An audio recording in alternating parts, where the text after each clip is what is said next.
দাদা বিরিয়ানি কি পার্সেল হচ্ছে দাদা? দেখুন। আর দাদা বিরিয়ানির কি দাম বেড়েছে না একই আছে? দাম এখন চিকেন আছে 140 আর মটন আছে আগে ছিল 130। 130, 10 টাকা বেড়েছে। 10 টাকা বেড়েছে। আর পিস কি একই আছে?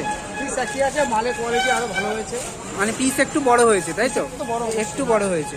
দেখুন। আর এটা প্রপার 1000 ml এর কন্টেনার নাকি? হ্যাঁ, এটা প্রপার 1000 ml এর কন্টেনারে স্যালাড দিয়ে কিন্তু বিরিয়ানি এখানে দেওয়া হয়। দেখুন দর্শক বন্ধু, একটুখানি দেখাও না দাদা, তোমার পিসগুলো একটু দেখাও না, চিকেন মাটনের পিসগুলো একটু দেখাও না, মাটনটা একটু দেখাও।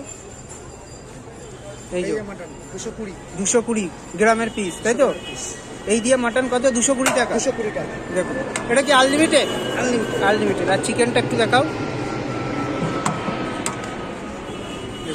দর্শক বন্ধু।